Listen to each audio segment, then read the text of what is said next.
Hey, welcome to episode 2 of the Erie Music History Podcast. I'm Chip Schell, your host, and today I have the original Renaissance man, Tim McLaughlin, in my basement. Tim, welcome. Thanks for having me. Yeah, I have a list here of things that you are, Tim. Are you ready for this? Boy, did you get that from my wife? I was going to say, obviously you're an artist, you're a musician, you're a historian. I'm going to call you a gearhead. Yeah, I guess so. I mean, you and Tony Farrar and Scott Campbell, Yeah, I don't understand a lot of the stuff you're even talking we about. probably go a little deeper than most people, on that stuff, yeah. I'm going to call you an electronics tinkerer. That's accurate. I think that's pretty fair. Dangerous. That's right. Yeah. You got all sorts of stuff, I suspect, at home in certain stages of repair. There's probably at least 5 projects. One of those is a TV. 6 projects. Okay. The last thing I have on here is you are a strong Vincent Colonel. Yes, class of 71. Okay, I was going to ask you. All right. Yeah. And so 71, were you playing already, obviously? Yes. Yeah. I started probably in, I believe it was 8th or 9th grade, started with playing in bands. Guitar? Guitar. Yeah. Okay. I had my dad's old 1949 Gretsch Electromatic. Okay. It was a big jazz box guitar. It looks like one of those Gibson Super 400, big, F-hole, Fjordman pickup thing, and Right. non-cutaway, but beautiful blonde with maple, curly maple, just a beautiful guitar. And it wasn't rock and roll enough, though. I mean, it was enough that I could play songs I heard on the radio. Sure. And start learning some of those. So it started about in 9th grade. Okay. Playing at the variety show. The other band playing at my 9th grade variety show was Bob Berger. I believe they were either called the Fourth Quarter or the What For back then. Okay. With Dennis Cohen and Jeff Clare, some other Erie Right. musicians that you eventually, did you play with any of those guys eventually or no? No, I didn't. No? Back in the day, it was more competitive. Oh. The other band, but they were much better than we were. They'd been playing. I had just started playing guitar. Those guys had already had some experience. Right. And, even knowing how to look cool on stage. I look terrible on stage. But, So after high school, did you go to college or what did you do? I started to go to electronics school. Okay, that makes sense. Yeah, and they weren't teaching me what I wanted to know. It was all circuit analysis and just boring math stuff, things you had to work out with a slide rule. Oh boy. I washed out because it wasn't, I want a soldering gun. I want capacitors, Sure, I want to sure. fix stuff. I want to build stuff. And so slowly the band thing was still taking off, and we were playing. This was with What band? Yeah. that would have been Quill Eller was. Oh, already. Already, yeah. Because I had some early bands here that I was wondering.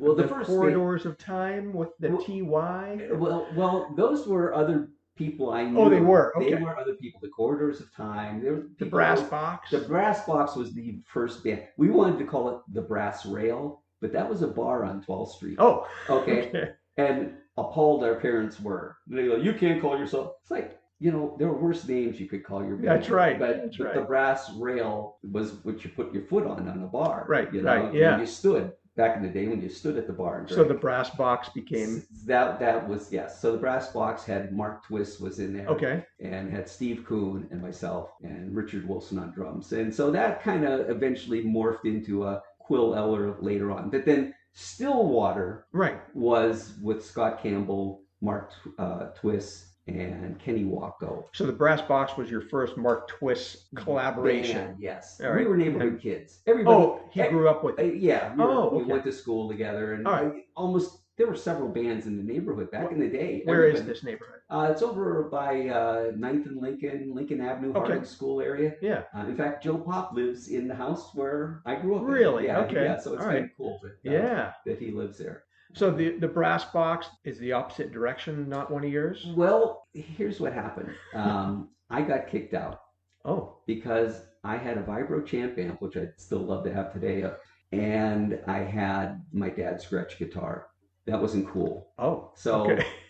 The guys, they found this other drummer and this other guitar player. This kid had a Stratocaster and a Vox amp. And I can't remember which Vox, but it had that Kinks You Really Got Me sound. Right. And it was like, wow. But I couldn't afford that. my parents, they go, hey, you got a guitar and an amp, my mom babysat and I shoveled snow to pay for that vibro champion. Oh. It was on layaway at Oziki's in the West Erie Plaza, and I bought a microphone, a Shure microphone, a ball mic. Wow. And, it was $5 a time a week, Right. So I wasn't cool. So the opposite direction moved on without me. They went in the opposite direction. They went in the opposite direction I was going. But it was good for me. It was actually great for me. I was really upset. I remember when I could hear him in the background go, you going to tell him? Oh, he's your friend. You tell him. And I go, I think they're going to kick me out. Do you remember these guys? Oh, yeah. Oh, sure. And then I said, well, they finally said, we're going to get Richie Howells is his name. He's going to play guitar. So I walked home from the Manor, the West Erie Plaza area, walked home with my vibro champion and my big Gretsch guitar all the way home. They go, you want to ride? No. Yeah. But I was ticked. But what the one good thing is, it taught me, I go, well, I can play lead guitar because I was just happy playing chords.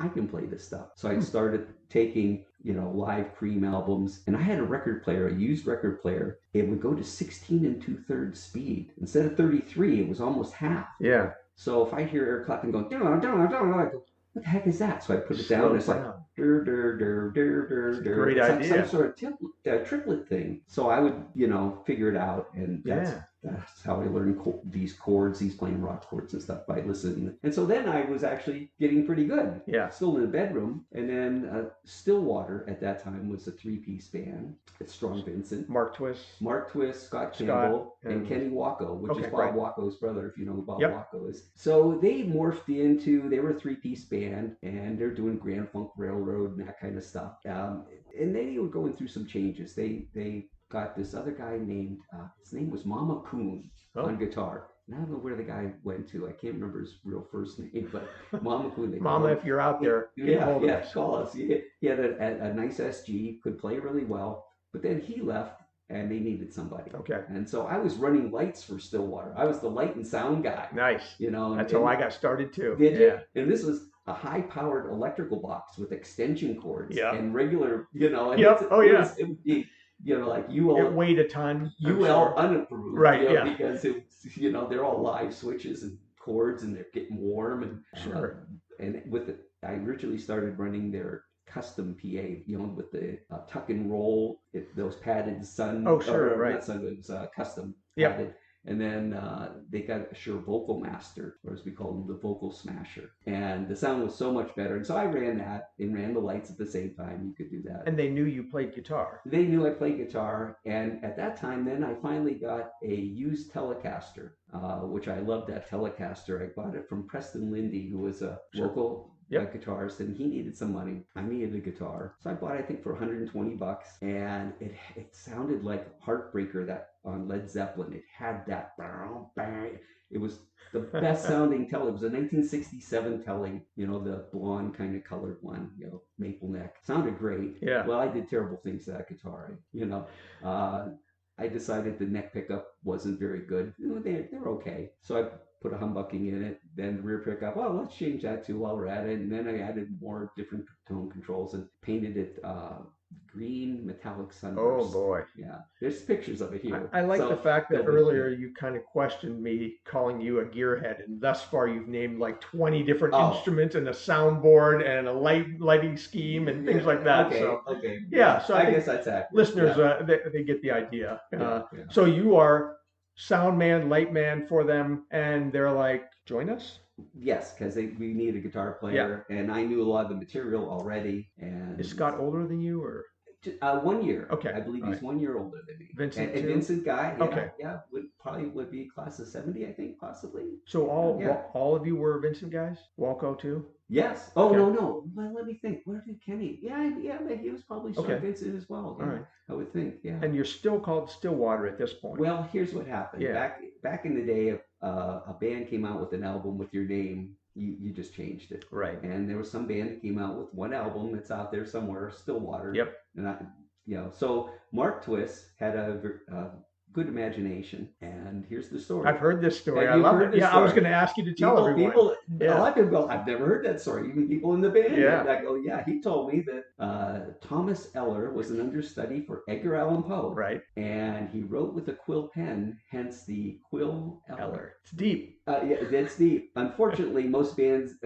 if you go to most bars in Chicago, they didn't have enough L's for Quill Eller. Oh, nice. So it'd be some interesting spelling going on too. Yeah. So you referenced Chicago. I mean, before Yeah. you get to Chicago, at some point you guys decide. Now, first of all, you're in Erie. You're making a name for yourself as Quill Eller, right? You're Sure. playing originals and covers. Originals and Led Zeppelin-ish type of stuff. Okay. Yeah, yeah. How many originals? I mean, what's the balance? Is it more original? Well, there were always, even with Stillwater, with Scott, when they had originals, which I found a tape of, which I have to get Rick DeBello to transfer. That. Right. Yeah, I found it. You know, it's like, wow, I don't think he has it. Right. And so I played it, and it's the fidelity's a little off, and he's singing Jumpin' Jack Flash, but then there's these originals they had. Yeah.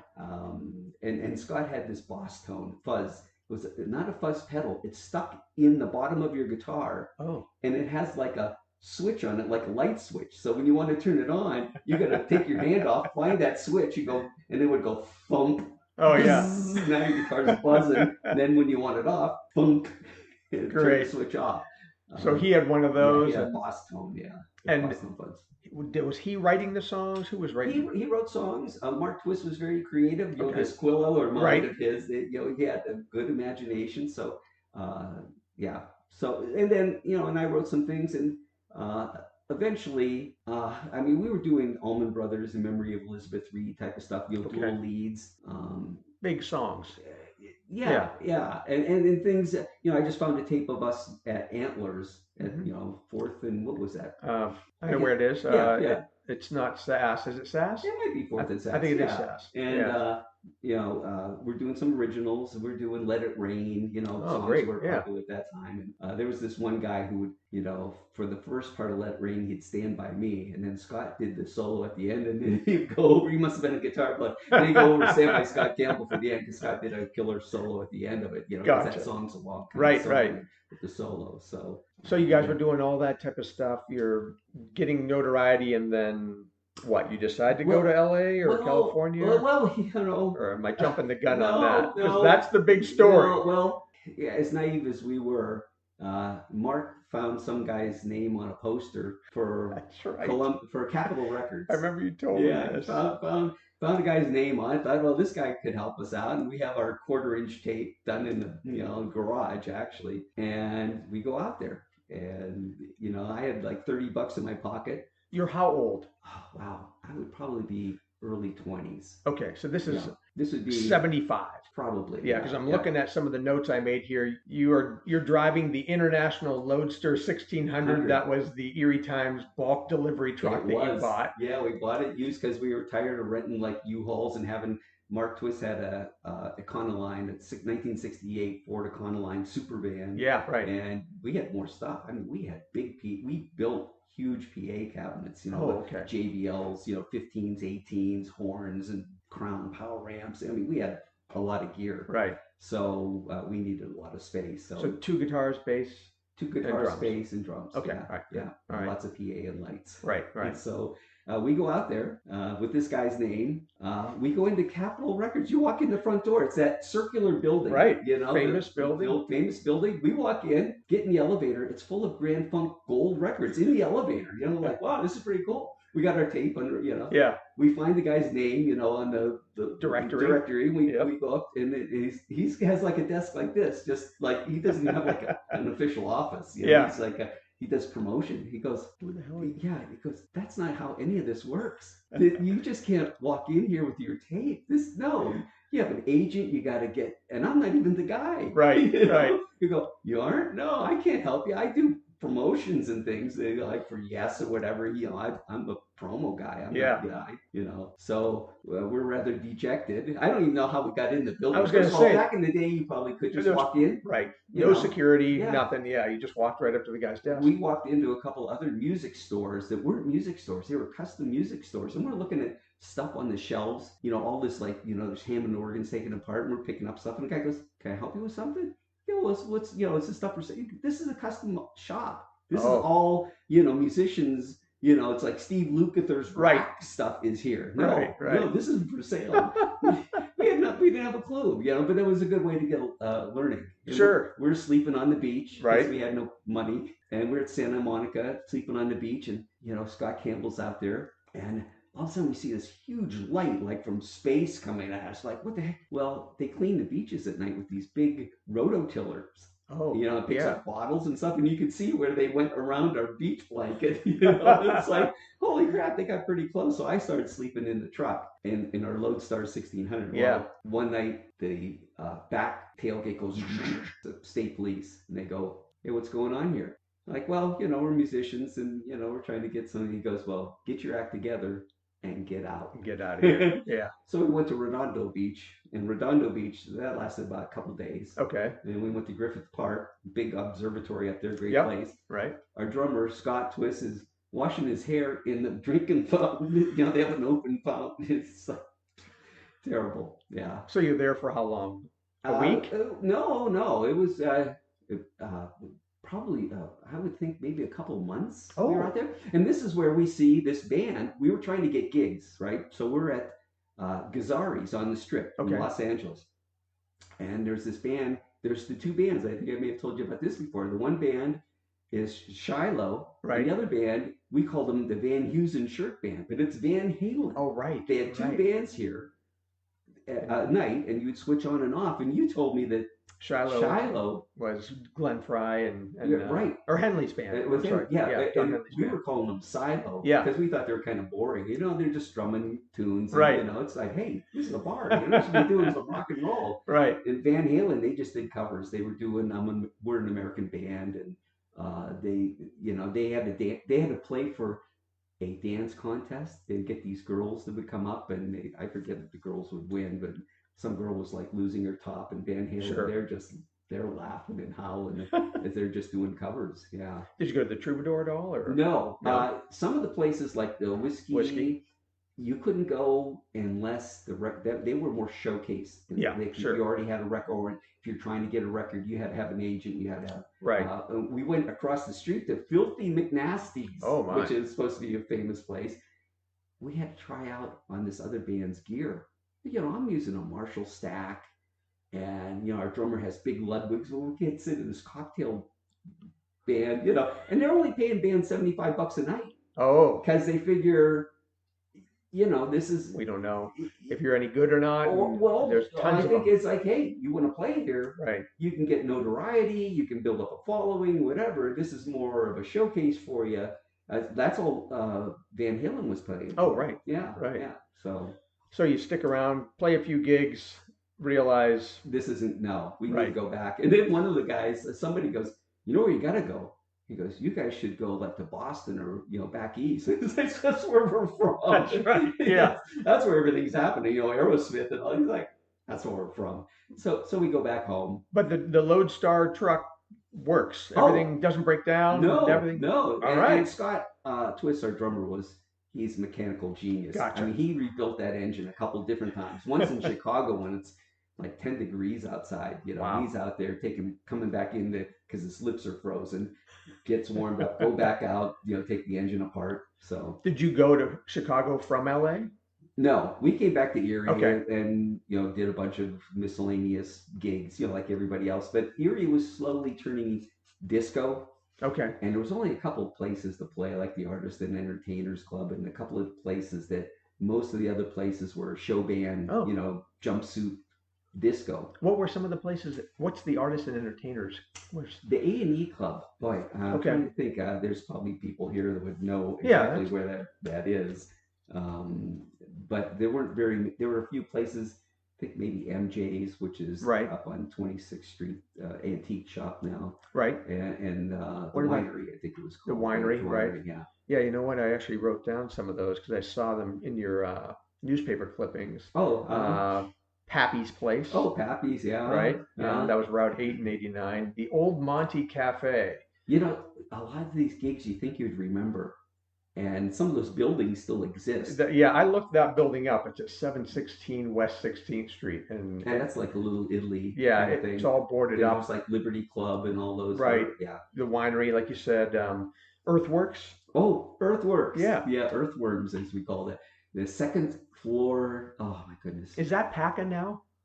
Is that what PACA is? No, this is where Canfield Radiator Shop is. Oh, okay. If 18th and between State and French. Yes, it's there. If you know exactly where Canfield is, that was kind of in front of it or next to it. Oh, okay. And in fact, I've talked with Nolan Canfield. He thinks he has some pictures of earthworks. I have to, get back with him and get some pictures. But it was basically a second floor kind of barn kind of thing. Right. And if you had to take a Hammond B3 upstairs, what a pain in the butt that was. It's a good thing we were young. But or Marshall stacks. Right. All that stuff is heavy. I didn't realize there weren't that many places that would have rock bands during that time period, but you're right. There's all those show bands and a lot of show bands and holiday, and then that stuff was kind of take. Sure. You could play a little bit, but not enough to make any money. Right. That's all you did. But in Chicago, they blew up the disco records at the That's a baseball game. Baseball game, and they were very much into rock. You could play at least 3 nights a week. 6 if you're lucky, but most of it was like a Wednesday, Friday, Saturday type of thing. Yeah.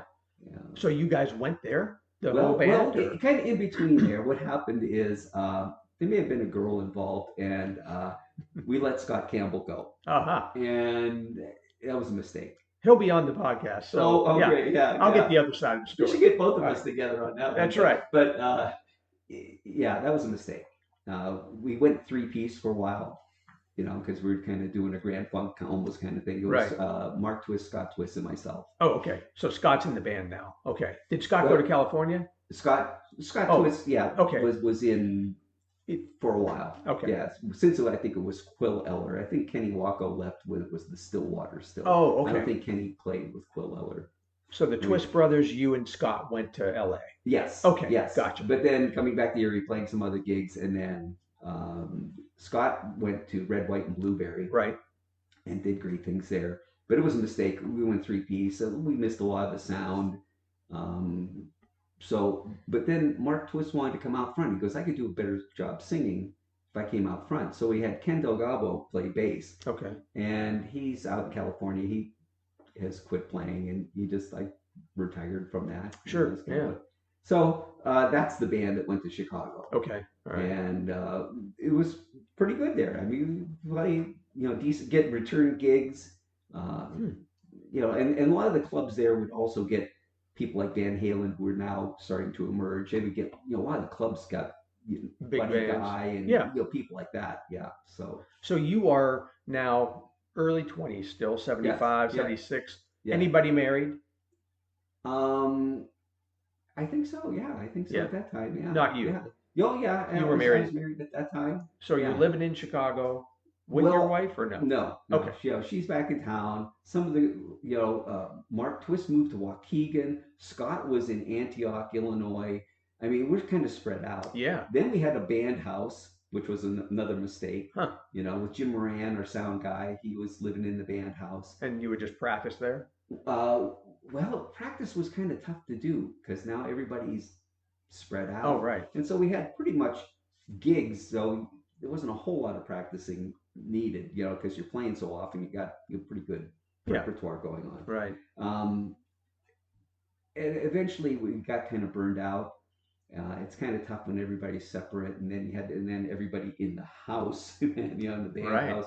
I was sleeping on a cot for a while, and things just got kind of nuts. Sure. And Jim Moran's your sound man at this point. And for people who don't know, Jim went on to be Huey Lewis's sound man for many years. I moved back to Erie with some of the other guys. Okay. Jim Moran, our sound guy, moves to California because he thinks he can still make it out there. He's selling art door to door. Oh boy. Which I don't even know how you do. I know. Yeah. Hey, you want to buy this picture? How about this picture? I don't know. Posters, what? But meantime, he got a job with Pablo Cruz, and also then with Elvin Bishop. Right.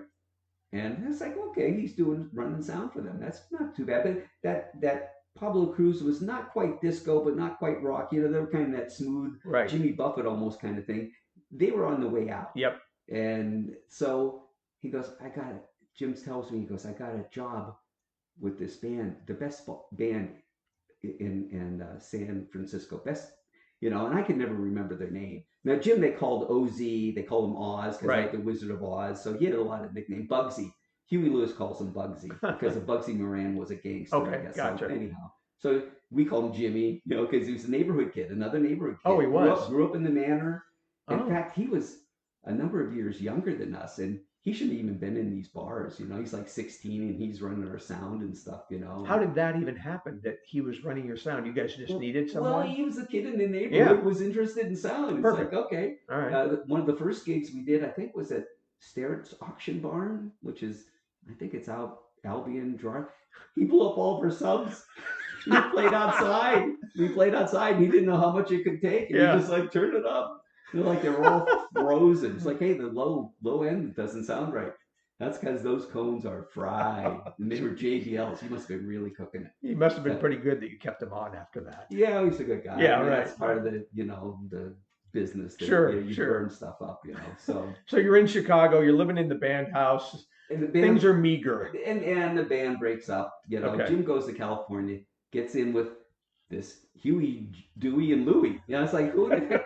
I go, you gotta be crazy. Why would you quit like Pablo Cruz and Elvin Bishop? They, for this, Huey, Dewey, and Louie. Yeah, right. And so he gets in on the ground floor, and they come out then with that sports album that's huge, and then he has a 30-year career. One time I asked Jim, I go, how many times have you been to Hawaii? And he goes, this year. Because Huey, they would corporations like Caterpillar and all those, they would have him as the band. Oh, wow. So that's like early 80s, like sports. Sure. Yeah. Right. Yeah. Because, the band's broken up 1980, 81, we're done. So, so he's, we're all floundering around egos and does that. But Jim, sadly, just a couple of years ago, passed away. I knew that. Yeah. It's sad. And so you guys eventually, everyone comes back to Erie, or no? Mark Twist went to California and kind of floated around. I'm not even sure where he is. He's still out there. I was going to say, and Ken Delgado moved to the San Francisco area. In fact, I visited him probably, it's been 15 years ago. He had the bass and his bass guitar with the set list in there, kind of like the Beatles, not really, but the set list, last set we played. Yeah. The bass was still in tune. Fender bass. I go, oh my gosh, this thing is still in tune. I mean, how could you put a bass away for years and pull it out and it's still in tune and it was playable? So wow. But he kind of gave it up, and he was kind of a computer guru kind of guy. And so he had a job in the industry of doing that stuff, which California is big into that. Sure, right. If you need a job in tech, doing, he was good with that. Yeah. So you came back? I came back. Is that when I met you at Warren Radio? Oh, probably. Yeah, probably. I worked at the downtown store. Right. Bob Cattuso, who was the manager of the Studio One part. Right. And they also had the Warren Radio part, which was the parts. Van Tassel. I could, Roger Van Tassel. I could see that. I could sell fuses and make. You got a 1% commission plus, salary. So I could sell little fuses all day long, but in hi-fi, man, I'm selling, Onkyo receivers and there's top level stuff. Yeah, Yamaha. And you can make a lot more money. Absolutely. Well, they could see that I was making them a lot more money. And so I went over to the Studio One part and just worked over there. That's what I thought. Yeah. And then after a year of that, they wanted to open a Liberty Plaza store, and I was manager of that. And then I went there after you left. And me and Mark Kinsella. Yeah, we were the managers small there. World, so right. Yeah. Well, Mark became manager when I quit. Right. And I became his assistant. When I left Warren Radio downtown to be manager, Emmett Larkin took my place. Right. It's interesting how all that small world. So at that time, that's like late 80s. Did we skip Major League? I mean, Major League must have started when you came back. Well, when I came back, this is probably early mid 80s. I was doing Major League, and Tennessee Back Porch needed somebody. Right. So I was doing Major League at the same time as Tennessee Back Porch. Okay. And the first Tennessee Back Porch gig, the first few I did, it's like they bring this little Sun PA system, and I don't even think we had monitors. And everything, I don't even think we had lights. And like, I'm not sweating at that, and I get to play a couple little diddlies on the guitar to fill in. They go, Tim, take it. All right, sure. I go, wow, that was different. Usually with Quill Eller, you're sweating to death, and you're tired, and that's before you start playing. That's just setting up all the equipment, and then you got a 4-hour gig to do, and you're like, now you got to tear it all down. And Tennessee Back Porch was like, wow. So Chris and Julie had already they've already formed the band before you. Yes, and there had been maybe a couple other musicians, like Chris's brother Paul Moore was in the band. Okay. And Bill Tuberson played steel guitar, and so Bob was playing bass. Bob was playing bass, yeah. So they had already a couple little versions of Tennessee Back Porch, and just needed a guy to kind of do the fill-in stuff. Right. And so I was the fill-in guy. You became the fill-in guy for 12 years or something. At least, yeah. So that was a regular gig that you had. Yes. And in the meantime, you did Major League on the side. Yeah, on the side. Yeah. And that Major League was different. We were a fun band. Scott Campbell was in that at one point. There's a picture of us at Goofy's playing with all three of us on one guitar. That's the picture I want to talk about. So, first of all, who is King Connery? Is that you? That's a later. Yeah. Okay. That name just came up as a joke. It was like King Kong and Sean Connery. Okay. And somehow we'd find names like the Flying Debris. I go, that'd be a great name. So I Google it. Flying Debris has a CD out, and Eric Clapton's on it. I go, crap. Who would think of that? So we'd start making up names. I'd go home, Google search it. No, there's already a band called, whatever. A Bag of Belts. There's already a band called. There's a band called Bag of Belts. Yeah. I have all their albums. Yeah, they were great. Yeah. So anyhow, King Connery. So type it in. No. KingConnery.com? No. So that's how that happened. But that was after Major League. Well, I just saw that picture on Facebook, and I saw King Connery had posted it, and I was like, for some reason I know that's Tim. Yeah. But that picture, to describe it to the people, I mean, you're at Goofy's, which for people who don't remember, Goofy's was at 12th and maybe Raspberry. Yeah, right around there. You'll find it. Right. Yeah. The building's gone. Oh, yeah. Right? Yeah, the building's gone. Is it? Okay, yeah. Could be, yeah. I'm pretty sure. Yeah. But I mean, there's a lot of stuff going on in this picture. There's a crazy backdrop with a hot dog happening. I have the backdrop in my basement. Oh my God. I finally put the backdrop up. In fact, I had the backdrops from Quill Eller.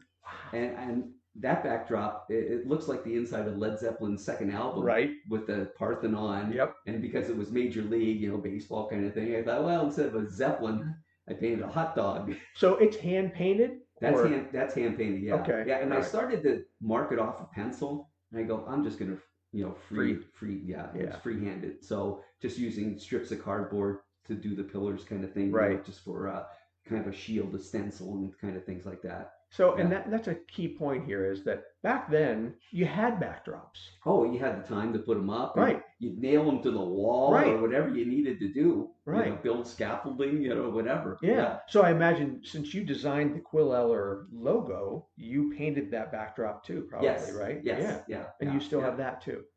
I still have the original. Scott, our drummer, gave away the second one, which almost had a Van Halen look with like wings. Oh, okay. That one's gone. He gave it to some girl, which I was upset about. But I have the original one that has the kind of Warner Brothers Screen Gems looking shield. This is in the McLaughlin archives. Is that what? Yeah, the McLaughlin archives, which is basically was my attic. Right. But now my attic is turned into my basement archives. Okay. Yeah, lots of boxes of stuff. So we're back at this picture. You are playing a guitar, or you're holding a guitar. I'll go as far as that, right? It's hard to get through guys to be on a guitar. Right. Yes. And I'm not even sure what song we're playing. I'm glad somebody took the picture because you wouldn't believe it. Somebody's working the twang bar. Yeah, Scott's doing the whammy. The whammy, yeah. And who's behind you? It might be Steve Kuhn behind me doing like neck and yeah. So. And you're playing his bass. That happened as well. I would play his guitar while he's wearing it. Yeah. He's playing my guitar while I'm wearing for Scott. Yeah. And that's impromptu. That was not. You couldn't rehearse that. I don't know why you'd rehearse it. Well, that's what I was going to say. Like Major League, I remember seeing you back in the day. You were fun. Oh, I mean, it was a fun band. It was fun to be in. In fact, Steve and Kuhn and Scott Campbell would trade off playing bass because they didn't want to play bass all night long, or I'll play bass on this. So we had a set list, which I may have here somewhere, that shows who's playing what, because we'd have to remember. Sure. Are you in bass? No, I'm on bass. Wait, no, wait, you're on bass. So we had a list set up so we knew how to change off on equipment. Gotcha. Yeah. And Major League was all covers? Yes. Oh, well, you know what? I happened to dig up something. Okay. A couple of tunes. There's one called Poke Chop. Poke. Poke Chop.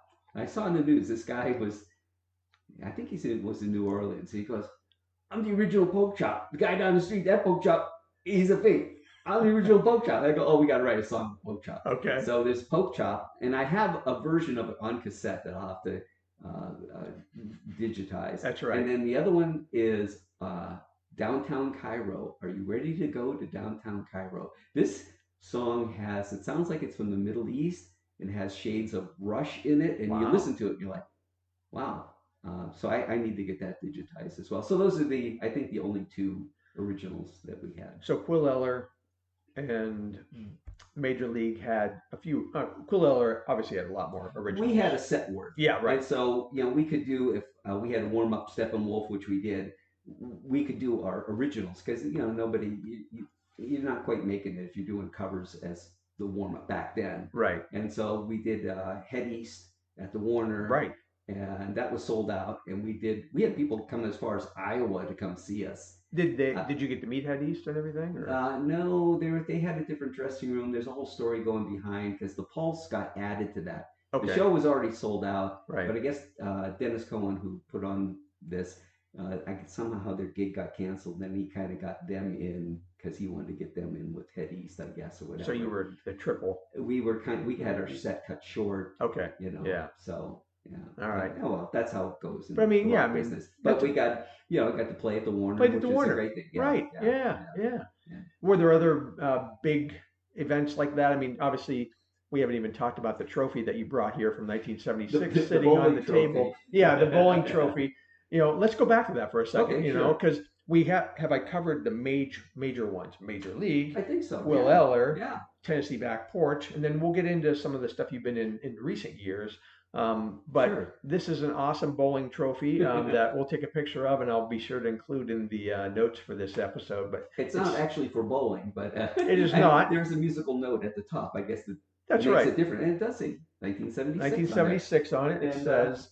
Let me see if I can read it. It just says first place. This is about as generic as you can get. It is. Did he put your name or anything on it? So Jim Moran, he signs it OZ, Oz. Right. He goes, "Hi Tim. I don't know how I ended up with this award," because he was the sound guy. Right. He goes, "And since you are the curator of all the memorabilia from our glory days, I'm sending this to you." Awesome. So he had it in his garage in a box. And so it was great that he would send it to me because I forgot all about it. Sure. So. But the Battle of the Bands happened at the Erie County Fieldhouse. Erie County Fieldhouse, right? Yeah. And I think B.B. Wolf. I think maybe I was going to say Miller, who else was in it? I think Mike was there. Yeah, and I don't know some of the other bands. That would be great to hear what some of the other bands were. Yeah, you know what? I have an ad that shows who all was there. Oh, you do? Yeah. Wow. I'll dig that up and I'll make sure I post that on the notes Sure, I'd love to see that. Yeah, because I want to say who else was there? Was Easy there? Oh, with Mark Garzicki. I think you're right. I think they may have been there. Yeah. So they probably should have won. I was going to say, do you remember how it even worked? Did you play a few songs or? We played all of our originals, and I believe we were the last ones to go on. Maybe that helped keep fresh in their memory. It couldn't have worked against us. The judges were tired. I'm not sure who the judges were, but the only thing they didn't like about us is this was planned. Mark Twist was going to drink out of a whiskey bottle, which wasn't whiskey. I forget what he had, like food coloring, Coca-Cola or something. Gotcha. He was going to drink like the last few chugs out of it and then drop it so it would smash. Oh, which it did. And that was like our finale while we're doing, Scott's Twist is winding up on the gong going, and we're doing, hammering a chord, and he does this thing and drops it. And that's the only thing they didn't like. It was very theatrical. Absolutely. But that was all planned out, I imagine. The dropping of the whiskey bottle was part of the show, I guess. Was everybody original that was on the bill? I mean, did you have to be an original band? I don't think so. I don't know. I think it was just kind of Battle of Bands, and very loose rules. I don't think it was anything that you had to have. Right. Yeah, yeah. One of the reasons that I wanted to start the podcast was talk a little bit about, what the scene was like back then, and you've mentioned obviously a lot of different musicians, and I've seen on Facebook, you know a lot of folks. I mean, obviously as the historian that you are, but you've Yeah. played with a lot of those folks too. But you made mention earlier about it was a little competitive maybe when you first started. I mean, was it always that way? Well, back in the day, maybe it was more me, but you had bands like the Frenchmen, and you had, we all had pet names for all the bands, which Okay. were not complimentary, even Right. our own name, Right. So, you had the Stenchmen, and you had, all those types of names. Who did But you want to go see? Like, who did you respect back then that, when you weren't playing? well, of course, it would have been, as far as local Yeah, local bands. bands. Yeah. Wow, I mean, with the Snowmen, they were hardly even playing around here yeah, then, right? I'm not even sure if I ever even got to see them Okay. live, because some of the bands, like with Rick DeBello, they were on the road in Chicago at the same time we Right. were, but they're playing at different nights than we are, and you don't have a whole lot of time really to see other bands if you're busy doing your thing. Right. Right. And so, but we would see their name somewhere, Sure. carved in a wall or written somewhere.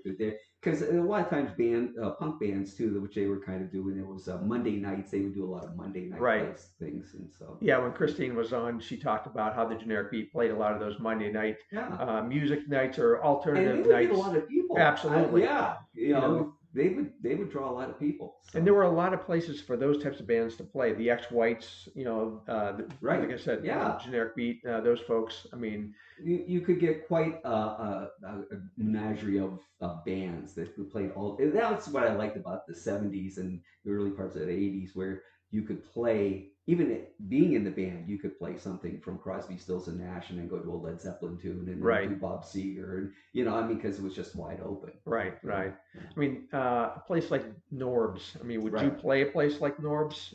We never did, Okay, because we never quite fit that's that what I bill. wondered. Right, Yeah, yeah, yeah, we were more kind of mainstream. yeah, The Led Zeppelin, the Bob Seger, that kind of thing. right. Um, And we're talking Quill Eller. that's Quill Yeah, Eller. right, That's right, right. right. Yeah, Yeah. okay. Any other bands that you remember back then that you?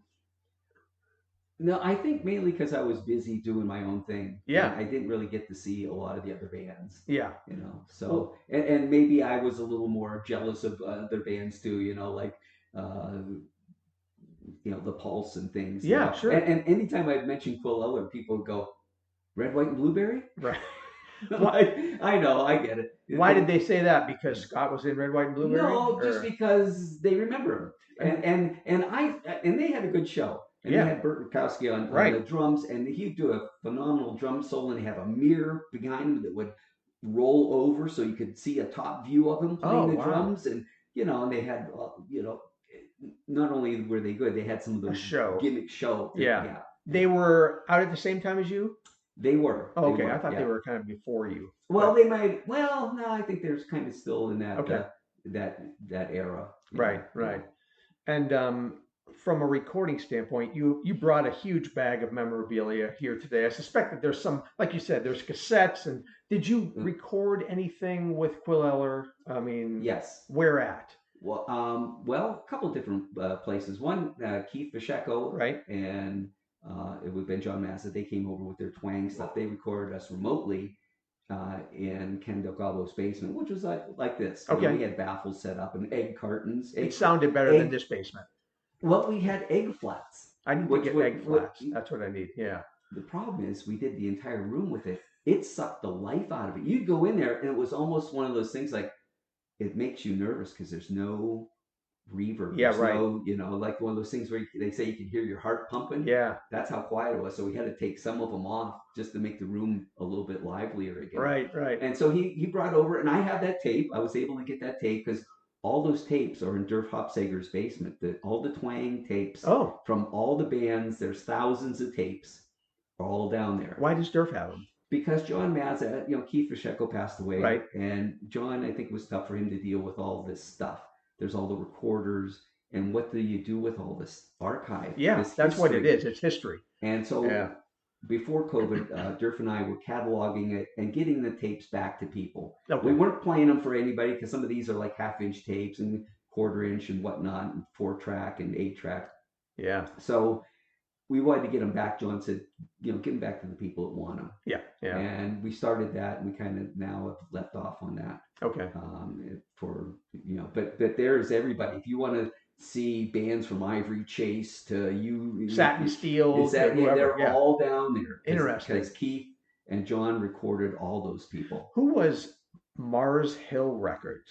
Does that name ring a bell? Because I saw it on some of the 45s maybe that you had found on eBay, and I saw that on more than one. Yeah. And I didn't know who that was. Yeah, I'm not sure. All right. Yeah. If that's something I just found, or like I have so much stuff that I know. Yeah. And anymore, I've tried to get rid of some of the stuff, and I've sold a lot of it on eBay just to kind of pare down a little bit.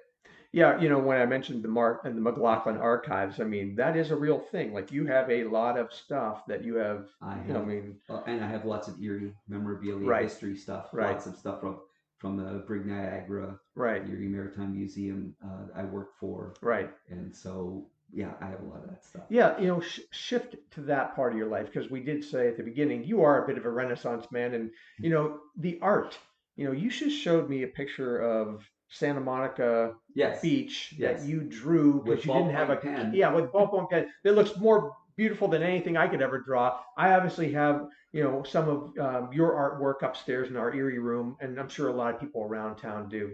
How did that start? Is it? Well, I've always drawn. Our family is everybody's an artist. They are. Okay, yeah. Okay. And my dad was an artist. He was a retouch artist for many years at the Erie Printing and Lithograph. And he painted up until his 80s, oil paints, acrylics. He did, all kinds of miscellaneous chalks and pastels and that kind of thing, multimedia stuff. So anyhow, our house, the dining room table would have, my mom did old time pressed flowers. So she'd have old phone books with flowers pressed in it with concrete blocks. A lot of times we wouldn't eat dinner because my dad's working on a big mosaic of a turtle, the sea turtle, on a big, and it's all in parts, and my mom has the other part of the table. Right. So I grew up with that, which, my wife doesn't totally understand. I think she does now, but, because I'm kind of a messy person with that. When it comes to creating, you kind of have to make messes. And so I grew up with that. It's like, you have art, you have stuff everywhere. And you have materials. My mom had all those flowers and pressed flowers, and she's making pictures with that. My dad's doing oils over here, and it was just part of what we grew up with. So. When did the history and art merge for you? Because you've done a lot of landmarks in Erie, and I mean, is that primarily? Well, that's my big interest. It is local historic stuff. Yeah, and so I think it was probably about the late 80s. The band stuff was just going along okay, but Jim Sable's doing his art, and I go, I can do that, and I'm not bragging, but I could say, I could do that. And so I started, getting prints made, doing lots of pen and inks, and I would do it at craft shows. I'd sell this stuff at craft shows because there weren't any artists at craft shows. And people, Kevin John wasn't around yet, probably, right? I don't think he was, but I don't think he was doing craft shows. Okay. And I don't think he did a whole lot of Erie history at that point. Oh, okay. He did a couple different things. But then, I'm the only guy doing lots of Erie history, lots of Niagara, lots of maritime type of art. And you can make a profit doing pen and ink. You get it done on acid-free paper, and you sign a number of them. Right. And so, it turned like a side career for me while I was a manager at Studio One. Right. And so my first print, I think, came out in 1988. I did a couple. I did the Jigs, which was a tugboat down on, and then I did some bayfront pictures and Prescott Lighthouse. Everybody knows Prescott Lighthouse. Absolutely. It's a beautiful place to draw. And so I would do those, and I could still be a manager, and I could still do craft shows. Sure. And so a lot of those are on Sundays and whatnot. Not doing it anymore? I retired from doing. You did? Yes, I donated a lot of prints to the Erie Maritime Museum and whatnot. And it's also Cata Gallery has some of mine. The City of Erie's ones. Okay. And so The one that I have that has all the different landmarks Yes, on it. yes. Is that one piece or did they That's one drop piece. off? Okay. And so I did three different ones of those, and then a fourth one, which is just Peninsula Prescott. Okay. All right. And so there's the City of Erie 1, 2, and 3 with different landmarks, Okay. some of which are gone. Yeah, for sure. Right. Yeah. Right. So then after I quit Studio One to manage PJ's Auto Sound, Okay. and that wasn't working. And so I quit and went down to the unemployment office because, well, let's just say things weren't kosher. Gotcha. So I was awarded unemployment, which is usually you don't get if you quit. Right. And at that time, they're looking for crew for Sail on Niagara. That's how I was going to ask you. Yeah. How'd you get involved with that? And so I go, they built the hull in 1988, but by 1990, the thing has masts on sails, and they're looking for the sailing season of 1991, the first sailing season, 30 years ago. And are you a sailor at this point? I always had a boat. You did? I'm okay. a power boater, but sailing on Niagara is different than a sailboat. Yeah. You need lots of people. You need at least 40 people to get the thing to leave the pier, and 2 people on the tiller, like on the rudder to try to steer the thing. And it half the time you don't even know you're sailing because the gunnels, the sides are so high. The bulwarks, so you can't even see. You have to look out a gun port to see what you're doing. Well, I've seen pictures of you up way high on the sails. Yes, I love going aloft. You do? Yes. Oh, okay. Yeah. All right. Yeah. My mom said we had a cherry tree in our backyard, and I was always at the top. My mom said all the older kids were below me, but you were always at the top. I like climbing, so I would go aloft on Niagara and because there's only so much you can do with the ropes with the sails to get them up. Right. You then have to furl the sails, roll them up, and then they want it on top of the yard. So you have to get this heavy canvas. I think it's like Duradon, some synthetic, and you got to yank it up, and then you have to tie it. Once you get it up there, you have to use these gaskets with the ropes. And so you've just used a whole bunch of words that are sailing geeks words, so tinker. Yeah, yeah. I would imagine that not a lot of people wanted to climb up that high. No, that's what I mean. And they wouldn't make you. They wouldn't make you. Yeah. So if you wanted to, yes. So you sailed on it during the inaugural season of it. Yes, the very first season of this Niagara. That's People awesome. go, "Oh, you're part of the original crew." I go, "Well, that would be 1813." Right. Yeah. But yes, 30 years ago this year. And where all did you go? Well, the first year we did tons of day sails because we were all green. Walter River came up. He was from New York City, was in Texas, and came up here to take care of the program.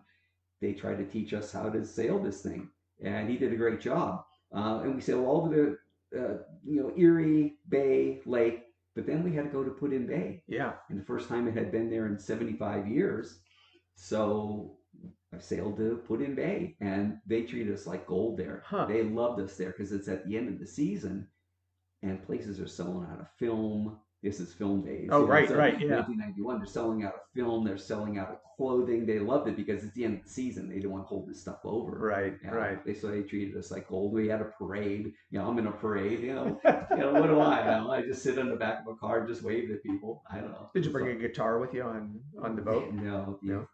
Not enough room. There was no room. Everything you had to have got packed in a sea bag, a canvas bag. That's it. Back in the day. Yeah. So, I've been on there. That's tight living. It's tight living, low ceiling, yeah. Low overhead. The deck above you is the weather deck is real low, but that's people go, well, they were shorter, and it's like not really, only not by much. Right. You had no business being down below unless you're sleeping or eating.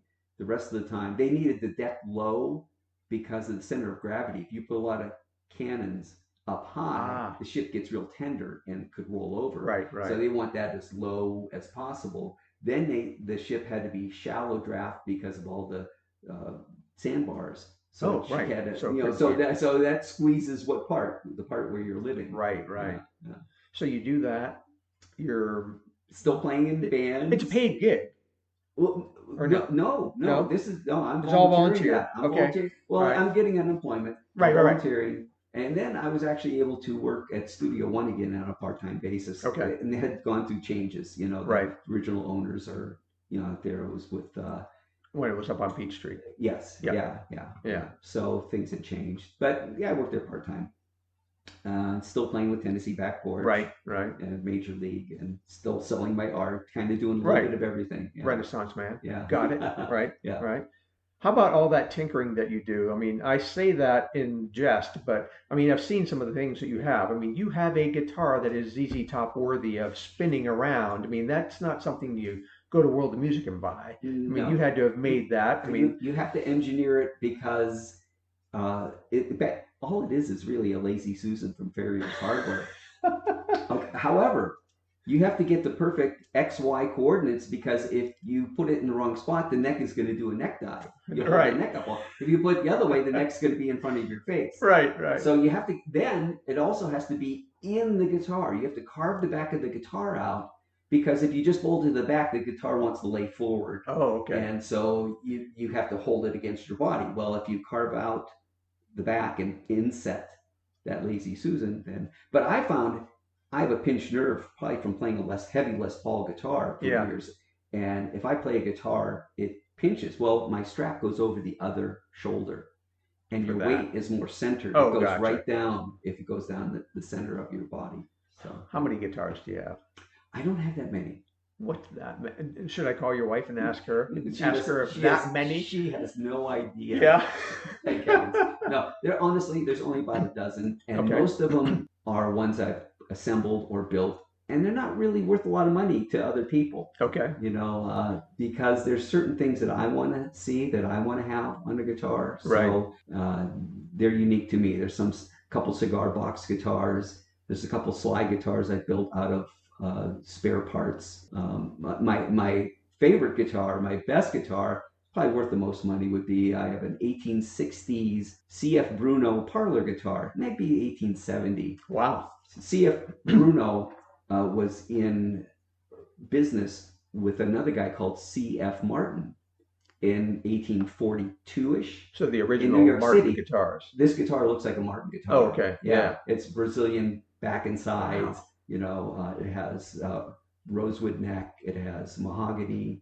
It's a beautiful guitar, and I was able to get it for $50. So you know.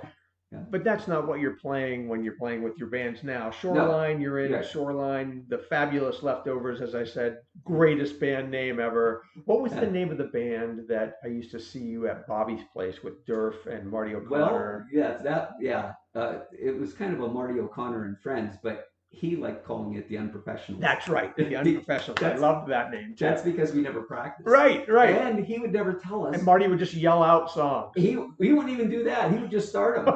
And so Durf Opsager and I go, Durf, what do you think? Is that E flat? You know, and some of these are Brazilian jazz tunes, you know. Right. Like, they're not just like a 1-4-5 blues tune, you know. That you kind of go, no, it's like, all right, let's go. I hope to have Marty on the podcast someday, and I'll ask him about that. Well, I think he enjoyed it. Yeah. And people like seeing us sweat sometimes because we're looking, it's like, okay, I guess, all right, you got it. So when Bobby's place that was great closed, you guys were done because you were just gigging there, right? Yeah, well, we did have a couple of private gigs. Oh, did you? Marty would get, you know, a Christmas gig or something. Right. But those gigs were great for me to expand, you know, like if Marty's playing some sort of song and I know he's going to look at me and play solo. And it's, you know, I've never played The Girl from Ipanema. I don't even know, you know, could I play a solo in? Yeah. Because the chords are going, you know, a little different than your normal song. So I'm thinking about it just in case he looks over. Sometimes he wouldn't. Right. Sometimes you'd look at me like, you know, take a solo. Okay, I better come up with something, you know.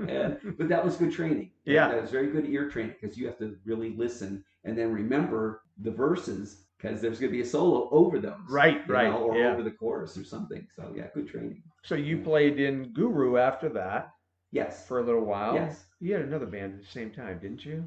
No? Well, I played in Hit and Run. We forgot to mention Hit and Run. That's the one we forgot. Yeah, how did we miss that? So when are we talking Hit and Run? Wow. You were late coming to that band, right? They were already I was formed. Probably the last version of Hit and Run. It's kind of funny because I took Eric Johnson's place when he left.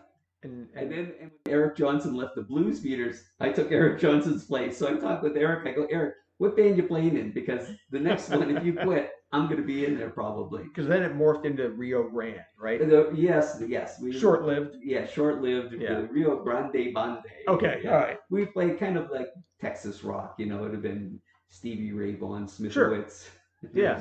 And then ZZ Top and that kind of stuff. So, but Hit and Run, how long were you with them? It wasn't very long. No. We did just a few gigs, and I can't even remember what year. I'd have to look at my little calendars here to see what. Yeah, I brought those to jog my memory. Our bass player used to hate it, Kendall Gobble, because I had how much we made. It says right, we made like $10 because we had to pay everybody else and we had expenses. So he goes, oh, I hate that. Some places I go, wow, I don't even remember playing at some of these places. Were you in the musicians union back then? Hey, funny you should ask. Here's one of my musicians union with lots of scotch tape and stuff. Oh, this is for 1981.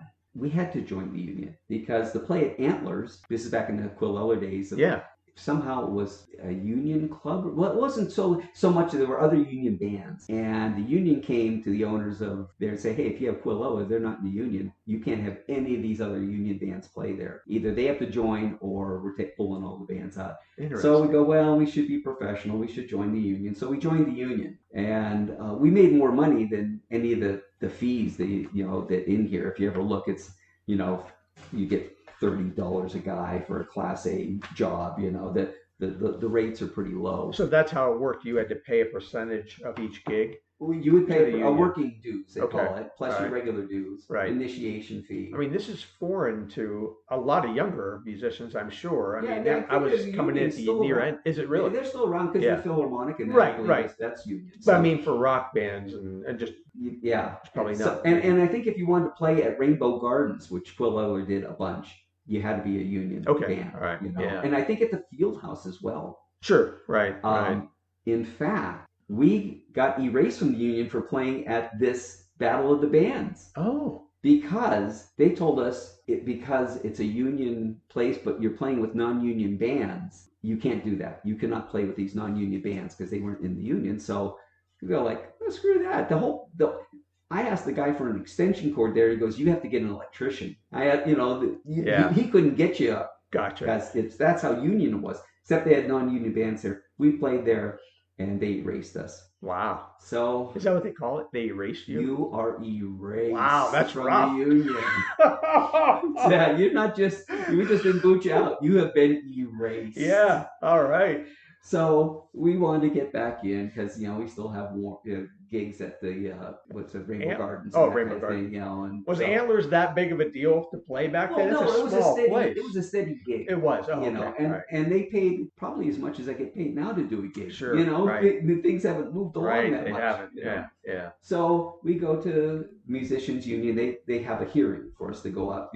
We plead our case, and Mario Bagnoni's there, and because he was like a union official guy. Was he a musician? Yes. Oh, he played big jazz box. I think a big Gibson. Really? Big F-hole, guitar. Oh yeah, he was a Erie musician. Okay. And the local cop, he's there with his eyes half open, because this is in the evening. It must be past his bedtime. And he goes, I say we just fine him, and barely open up his eyes. So they fined us, I forget how much, and then we had to get reinstated. So our reinstatement fees. We had to pay all that to get back in the union. Sure, right. And so in playing in some of the places in Chicago, we had to be in the union. When we were in Chicago, we played in Iowa, we played in Michigan, we played all over. So it helped. Yeah, because you'd see, in fact, I have one of the union cards from one of these guys. He'd show up at a gig like, oh, this is that guy from Michigan. It must have been his. He was there to collect the union dues. Gigging dues. Yeah, right. So today you are in the Fabulous Leftovers, like I said, and Shoreline. Right.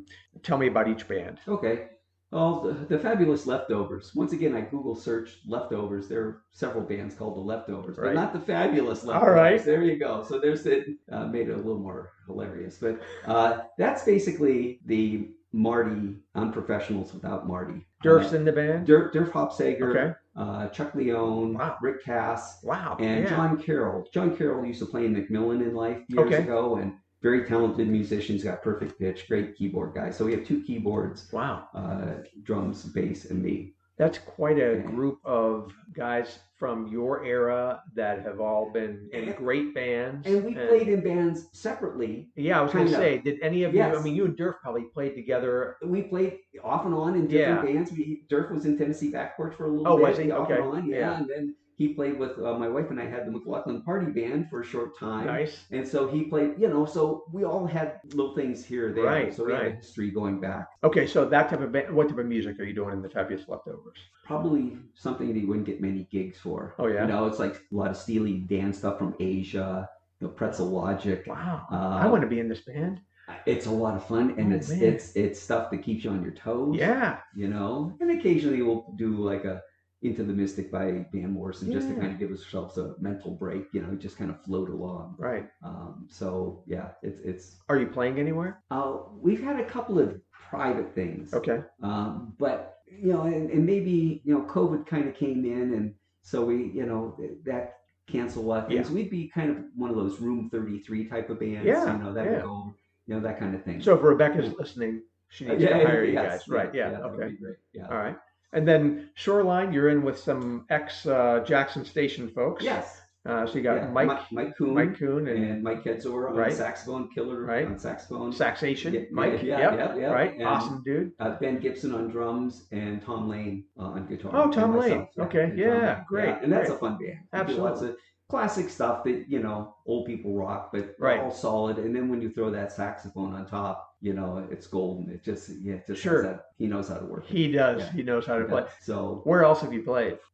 Let's see, Cockwood Club, Raskeller, John Carnival doing a good job bringing music back there. Absolutely, great job there. Yeah, it's a cool little room, It is. Yeah, and so we struggle. It's a small room, so you have to keep everything compact. It's not Norbs, but it's about the same size. It's tight.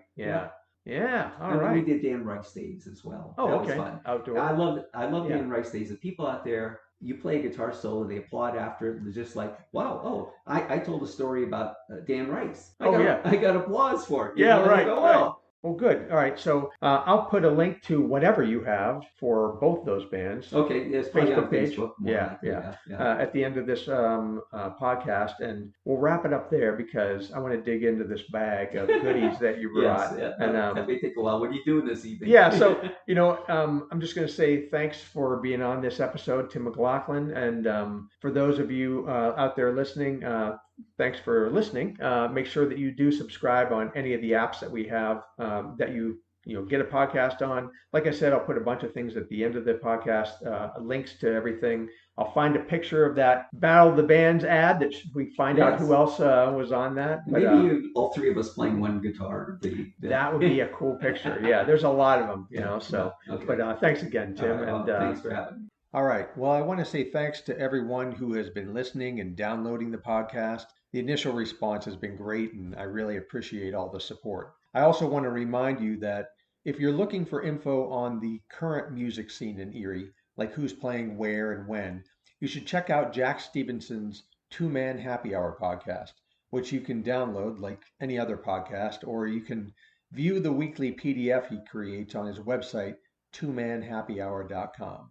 That's the number 2, manhappyhour.com. Also, thanks to my daughter, Allie Schell, who has a degree in audio production, and she's been continually patient with her old man as I ask a bunch of questions about this whole podcast thing, because this is my first one. She's also an awesome resin artist, so you should go check her out on Etsy at Shop Cosmic Dreams. Also, special thanks for the financial assistance provided to the podcast by the JPT Foundation, which supports local organizations and charities. If you're into bingo, they've got you covered. Go check out JPT Foundation for the days and times. And finally, give a listen to Chris and Julie Moore's Next to You radio program, where they interview local folks like Tim McLaughlin. And you can find it all at WQLN NPR 91.3 FM and live streaming. So until next time, I'm Chip Shell. Thanks for listening to the Erie Music History Podcast.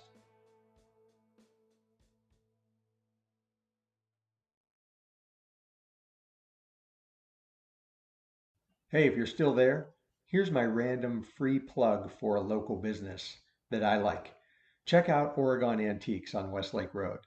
I buy their candles, their local honey. I get some pretty cool Erie memorabilia there, and the antique table that I'm actually using for this podcast came from there, so check them out. Okay, I'm really done now. See ya.